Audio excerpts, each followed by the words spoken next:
So this is what I'm calling the slow route to fast e-commerce success. Because there's a quote that I heard that says, we teach best what we most need to learn. And this has been for me. You can ask my wife, you can ask any of my business partners. Me moving slow has been a struggle. But I'm going to show you why this has been so important and why I think this is important for all of us to learn, because I think it actually allows you to move faster. So we all know the story of the tortoise and the hare. For some reason, the tortoise and the hare's talking like, I'm so much faster than you, let's race. The tortoise is like, I've got a better strategy. So they race, hare falls asleep, tortoise wins the race. But there's 3 other parts to this. So what happens after that? The hare's like, this is so stupid. I'm so much faster. How did I lose this race? And he's like, next time I'm not falling asleep. Tells the tortoise, let's race again. The tortoise is like, you're an idiot, I'm gonna win again. They get to the line, hare does not fall asleep this time, and just sprints and basically wins the race. Hands down, no problem. Tortoise is like, shit, what am I gonna do now? And so the tortoise is like, I've got a better strategy. We're gonna race again, but this time, I'm picking the route. And so this time, the hare sprints, because he's way faster, gets to a little bit of a problem. The tortoise put a river in the way, and so he can't cross. And so the tortoise finally gets up there and is like, see ya, and just kind of swims across the river, which, by the way, if you're fact-checking this, I know too many details about tortoise and hares preparing for this.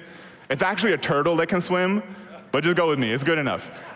So the tortoise goes to the other side, wins the race. What's the motto here? Is that if you can have a better strategy than anybody else, you can win. And I think this longer-term thinking approach that I'm about to cover is your better strategy. And I'm gonna show a lot of examples of how people have proven this out. And so my big promise here is that you're gonna learn how to move faster with less stress. Because you can always increase the speed in your business, but usually, in proportion, your level of stress goes up also. And so my promise is move faster with less stress. How do I know this? I'm gonna run through a couple mistakes.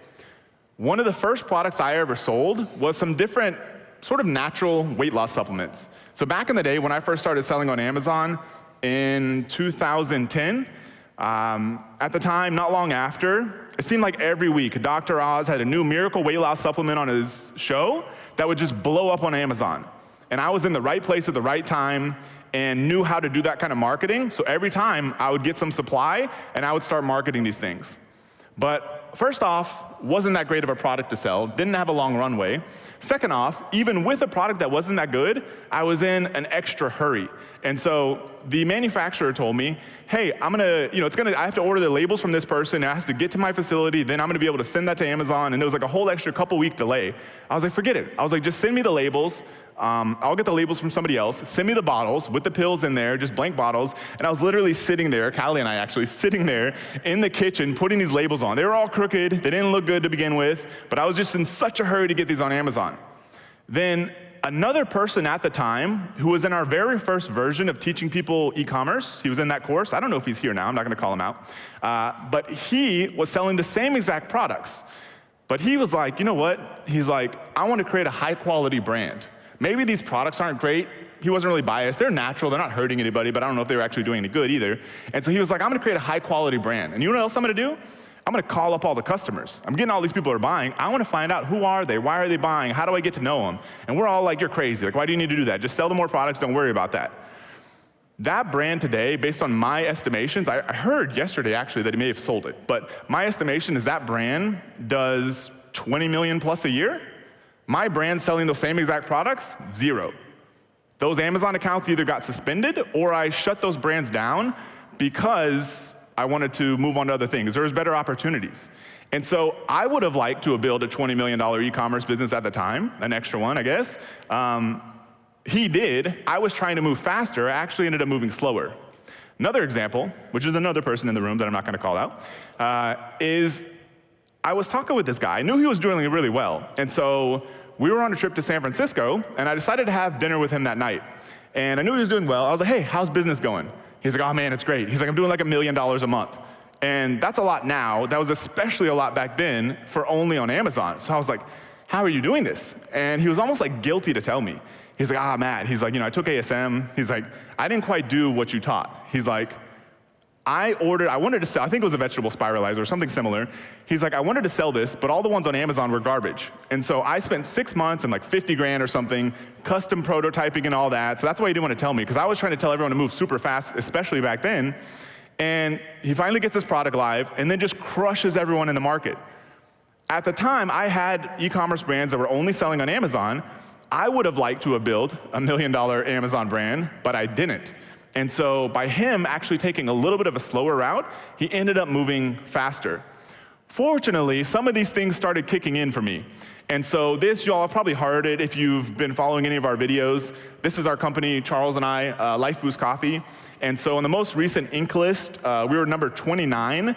According to Inc., the fastest growing coffee company in America, according to their list. Part of this is because of that longer term thinking. Finally, some of these things started kicking in. So it's not just me beating myself up here all day. We've actually started implementing some of these. And so this is what I want to walk you through how to do, because I believe this is super important. So these are the 5 Ps of longer term thinking. And when I saw Aaron's presentation, he's got 3 Ps. So I've got 2 more Ps. And I think Mike only has 3. So if Mike comes up tomorrow and he's got 7 Ps, you know what's going on. But here are the 5 Ps of longer term thinking. First off, the product. I'm going to go through each one of these. So Yeti coolers is a good example. So they came in, and these guys, based in Texas, did a lot of saltwater fishing. Popular thing down there, you're in water that's like 6 inches deep.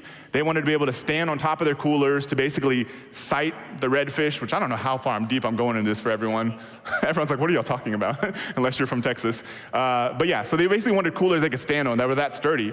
So they built these super high quality coolers and crushed everyone. A lot of people have ripped them off. They didn't basically, from what I can tell, they didn't necessarily have great design patents or something that kind of, because there's a lot of people that ripped them off, but they still built, I think, $1 billion brand. They sold hundreds of millions of dollars, and I believe sold their brand for like $600 million by creating a higher quality product that solved a problem.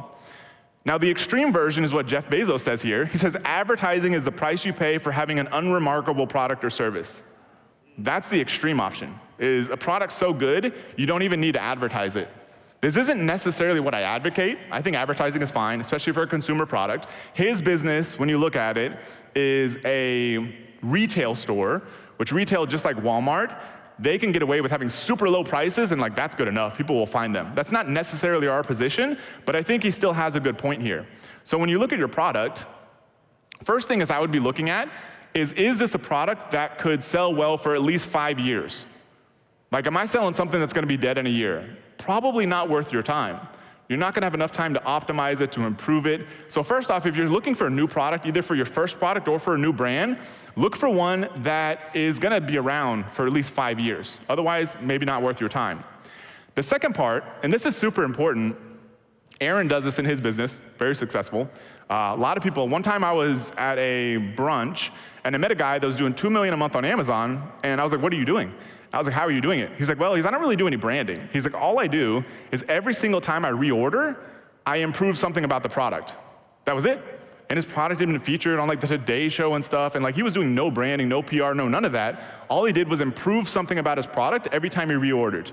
So I think this is a good step. And so start with research, whether you're creating a new product or existing product, what's out there, what do people like, what do people not like, improve something about the product, sell it, get feedback from your customers, and just keep improving that cycle all day long. Aaron, he was at our mastermind, so he does this all the time with his products. He's selling fairly generic products, but he's always improving something about them. And I think today, you almost have to do this to stay ahead. So I'm gonna be sort of recapping these steps as we go along. So first step is to upgrade your product each time you reorder. So I think there's 5 sort of actionable steps for you to take away from this. First step, upgrade your product each time you reorder. Second one, packaging. So we're all very familiar with Apple's packaging. I've been to China and have visited a packaging manufacturer that created packaging like this, and they also cheaper ones. Packaging like this may have changed now. This was, I don't know, 8 years ago or something. But packaging like this at the time was like $2. And then cheap packaging was maybe like 50 cents. And so it's like $1.50 extra, but adds so much value to the product. And I'll show you some examples of kind of the standard for packaging today, unless you're selling something super cheap. But otherwise, it's gonna be worth it to do it. So Monster Energy, like a lunatic, I read 25 years of annual reports for Monster Energy because I was very curious about how this business went from relatively small for a public company. They were doing 30 million a year. They started off way back in the day as a juice company, but they were doing 30 million a year when they went public. How that became a business worth $50 billion over like 25 years or so. Like, how did that happen? And the cool thing is Monster Energy, because they're a public company, you could just read the story. If you're willing to go through these couple 100-page annual reports, you can kind of get the idea of what's happening here. So when they launched Monster Energy, their big innovation on the product was making it double the can size. That was really it. They created this eventually kind of unique branding. You know, it's kind of like extreme. They sponsored a bunch of extreme sports and that kind of thing. But originally, their big innovation was doubling the can size, making something that stands out. Pretty much all of us sell online. We're not big selling retail, maybe a handful of us. But if you think about if you had to sell this thing in retail, is it gonna stand out? I don't think that's a bad way to look at it for selling online too. Because you look at Amazon, it's kind of like a retail shelf. You can have a title, and you can do tricks with your images, pricing, all that kind of good stuff. But it doesn't take that much more time. It might take a little more time, but it doesn't take that much more money to have nicer packaging. They basically doubled the can size, and that's what helped them build a business that does $6 billion a year in sales now. An example that's a little more from back in the day is Method hand soap. So their big innovation, I always thought this was super interesting, is they're selling basic hand soap, but they just put it in a nicer bottle. They never really claimed, as far as I know, that anything was that much more unique about their actual soap. It was just kind of like, hey, rather than putting this ugly little plastic bottle on your shelf, or having to take the stuff and put it in like another nicer container, we're just gonna give you the nicer container to begin with. And as you can see, their sales, 34 million in 2005, 100 million in 2012, 300 million in 2023, which I'm sure they've done a lot of other things right in their business, but this is almost purely based on having better packaging. This is a hair supplement. I actually use it, but it's a natural hair supplement. I think I may have found out about it from Dave Asprey, actually, on his podcast. But give you an example, their packaging is super nice. I think this kind of like is the new standard in packaging. And there's other examples. There's a probiotic company that I think just raised $40 million called Seed. It's a green packaging, looks similar kind of quality. I think to me, this is like the new standard in packaging. Takes some time, takes some effort, takes some work, but this makes your brand so much better. And if you think about all the people that are cheaping it out on time and money and everything, this is gonna help you stand out. Another example of just taking a little more time to make your product different is boxed water. They built a massive brand, and there is an environmental angle here, so it's not purely just make something different. They're putting it in paper boxes because they say it's more environmentally friendly than the plastic bottles, but still, it's water. Like, it's not that much different, but it's a very unique packaging that's making it stand out. So step number 2, or action item number 2, is to upgrade your packaging for quality and differentiation. A good test, I think, these days is like, would this thing stand out on the shelves of a retail store? You don't have an Amazon listing, you don't have reviews, you don't have a sales page, you don't have any of that kind of stuff. It's just, would this thing stand out there? I think that's a good test. Third, P, is price. This is Walmart's annual sales.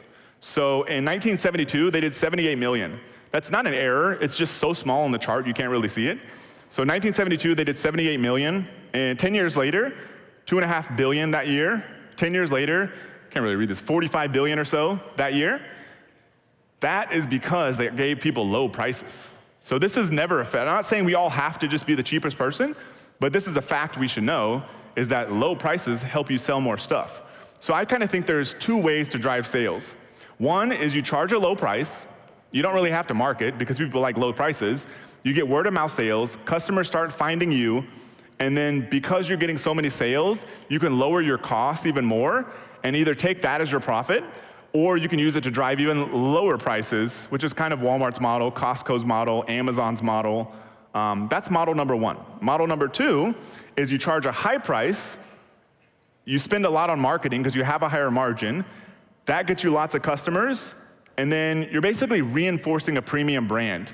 Like, why is somebody gonna pay more for this product when they're somewhat sure there's probably a similar option that's cheaper? It's because they trust the brand, and that's kind of reinforced through positive customer experiences and lots of marketing.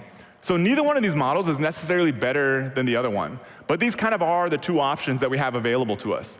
I think either way, the goal is to build, as Warren Buffett says, a moat around your business. That's your sustainable competitive advantage. It can either be because you got the price so low, Or it could be because like a Coca-Cola that he's owned forever, decades, that I think makes him like $700 million a year in dividends, his company, Berkshire Hathaway, because they own, I think, 9% of Coca-Cola, because of their brand. For 100 years, they've been running advertising, so they've got this brand that's not a close substitute. You know, they've done the taste test we're all kind of aware of. If somebody does a blind taste test, they prefer Pepsi. If somebody they can actually see the can, they prefer Coke. It's because of that brand, because of the association. So what is a good strategy here? I think one is that it was actually used by a company Warren Buffett bought back in 1972 called See's Candies. So there's something interesting on this chart. So it's 5-year increments. So they were doing 17 million pounds of chocolate in the first 1972. 5 years later, pounds of chocolate, which is basically total number of units, that increased by 23%. 5 years later, it increased by 16%. But look at their profits. Their profits in the first 5 years increased by 200%. Then their profits increased by 100% in the next 5 years. What was happening? Their unit volume wasn't going up very much, but their profits were exploding. It was because they were increasing their prices slowly and incrementally. And this is something that, Warren Buffett pretty much, I've read a lot about him, books, annual letters, all that kind of good stuff. He pretty much, his whole model is staying out of these businesses, letting the people run the businesses, not him. But one area of this business that he took control of was literally setting prices on all their products. He would say, let me see the price sheet. I'll set the prices each year. Because he knew the power of incrementally increasing prices every single year, because it compounds over time. And so this, I think, is a good strategy for all of us.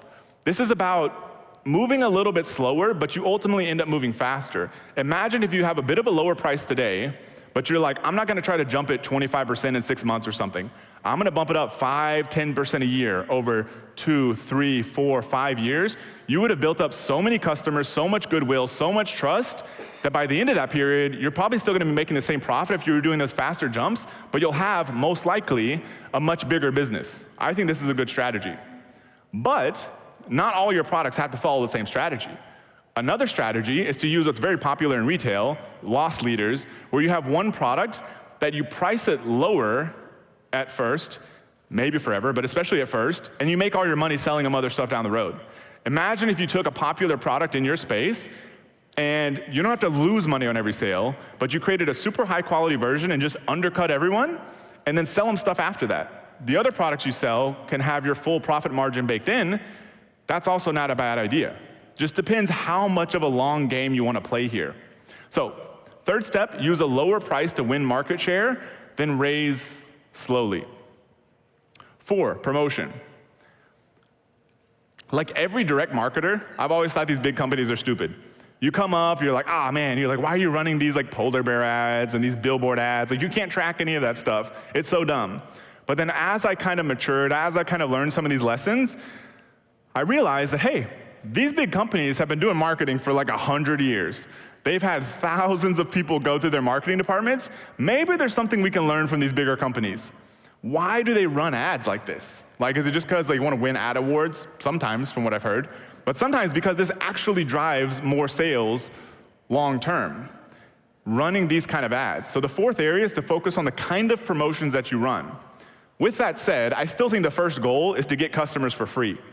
If you can get customers for free, get more of them. If you're running ads and they're kind of breaking even on a profit basis and you're getting customers, do that all day long. I'd rather have 10,000 free customers than 1,000 free customers or 1 million free customers. That's great. That's kind of how we grew LifeBoost at the beginning. That's totally fine. So if you can get free customers, do that all day long. However, at some point, you may want to start thinking about, what am I associating my brand with? Because I don't know if y'all have had the experience lately, I have, where I don't get on social media that much, but I've been on Facebook, and I see an ad, it's got their logo, their product maybe, and I'm like, not really thinking about it. Later on, I go directly to their website. I never actually clicked on their ad.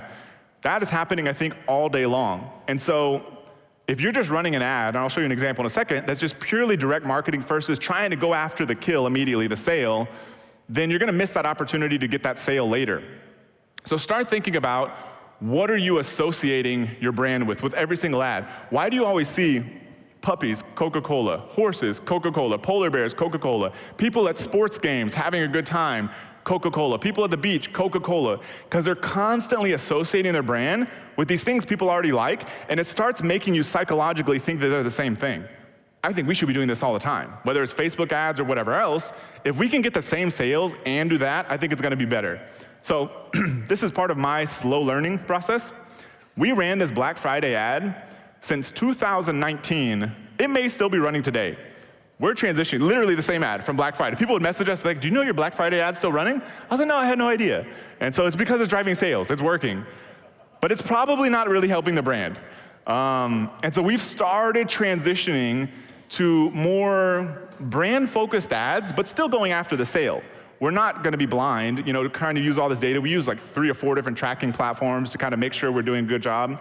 We're not immediately just gonna give up on producing sales today, but if we can get the same traffic, the same impressions, and the same sales, but one is positively associating our brands, having a good time, showing our logo on the brand, which back in the day you would be like, oh, that's stupid, like just trick people into clicking and then get them to buy. I don't think it's so stupid, because some of those people are not gonna buy immediately, but at least they saw your logo, showing your product, higher quality design.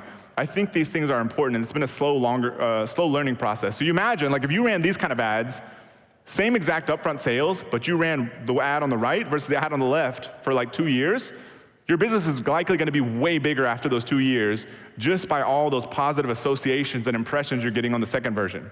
So, number 4, associate your brand with things people like. Last, profitability. Which profit would you rather have in your business? Net profit, bottom line profit. Would you rather have 20% or would you rather have 5%? I mean, the answer is kind of obvious. Like if you're given all else equal, same sales, whatever, you'd rather have the higher profit. Why not? But I think a lot of times the trade-off is not equal. I think maybe, for example, you get to like 2 million a year with a 20% profit, but with the same business, you may be able to get to 10 million a year at 5% profit, which sounds cool. I mean, it's like 400 grand profit in the first scenario. It's 500 grand profit in the second scenario, so you get an extra 100 grand. But I think something else happens is first, you've got all these extra customers. Because if you're doing 10 million a year, 5 times as much sales, you're probably getting 5 times as many customers or somewhere close. That means you have all these customers you can now sell other stuff to. That's one benefit. The other benefit is that second business is probably gonna be harder to compete with, because it's gonna be easy to take market share from a 20% profit business, most likely. And so this is, I think, the scenario a lot of us face, and this is kind of how we built LifeBoost. We're like, hey, I think let's just grow sales volume at first. Let's not be stupid about it. Let's not just burn money if we know we're burning money. But if we think it's gonna pay off long term, let's just grow sales volume as much as possible, and we can always worry about squeezing out profits later. This is exactly what Jeff Bezos did. There'd be times when they'd be launching a new product, and I read a couple books about them, where their accountants would be looking at this, they'd be like, Jeff, this is not gonna make us any money. Like every time we sell one of these, we're gonna be losing money. He's like, it's fine. He's like, we want to grab market share. That was literally from their first shareholder letter in 1997. He says, we're gonna think long term because we wanna grab market share. By doing that, he figured that eventually either they'd be able to charge more or their costs would come down. And so we're not, businesses that have raised tons and tons of venture funding or public money or any of that kind of stuff, so we can't necessarily lose money on every sale, but we can think about how long we're willing to delay gratification on producing high profits on every sale. For LifeBoost, we basically produced essentially no profit for the first year. And I think that was a good move, because we reinvested, like our margins look like this. For every dollar we brought in, 50 cents went to product costs and shipping and that sort of thing. And then 45 cents of the remaining amount went to advertising. And that basically left us 5 cents. Charles and I didn't pay ourselves a single dime for the first year, but that allowed us to build this machine that was doing 700 grand a month or something like that in a year, and then us squeezing out a % profit here, % profit there became like no problem. And now the thing runs like clockwork. So we thought we were pretty cool with that. But if you look at Facebook, they didn't sell a single ad for the first 2 years. So we didn't produce any profit for the first year. They didn't produce any revenue for the first 2 years. So when we think we're thinking big, delaying gratification, they waited till they built a platform with tens of millions of users, then they started squeezing out profit. So we probably don't need to be that extreme, but a general tip I would say now, and I wouldn't have said this years ago, is if you're starting out at the beginning, I wouldn't even worry about a net profit in your first year. I would just build up the sales machine.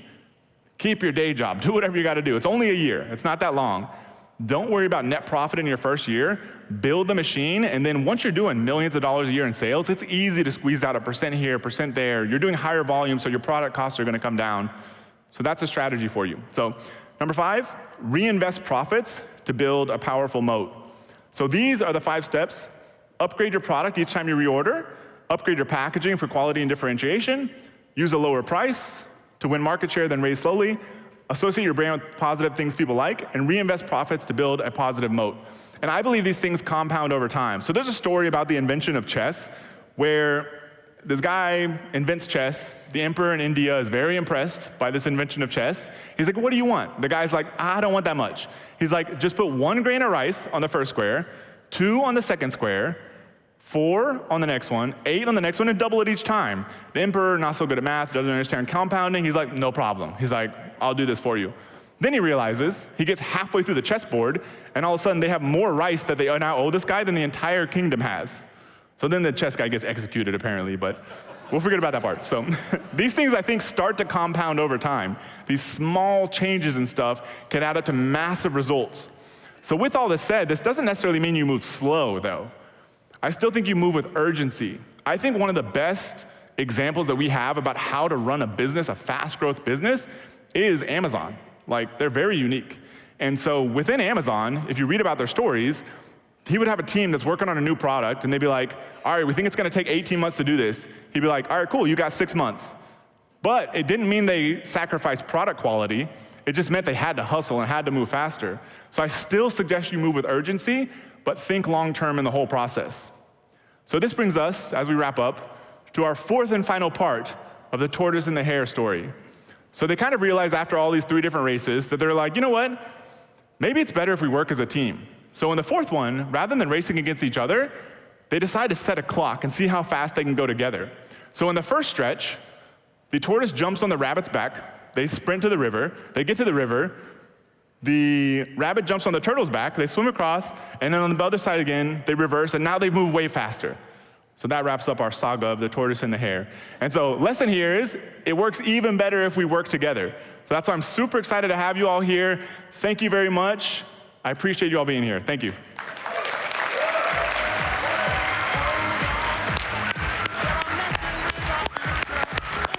All right. Thank you, Matt. Yep.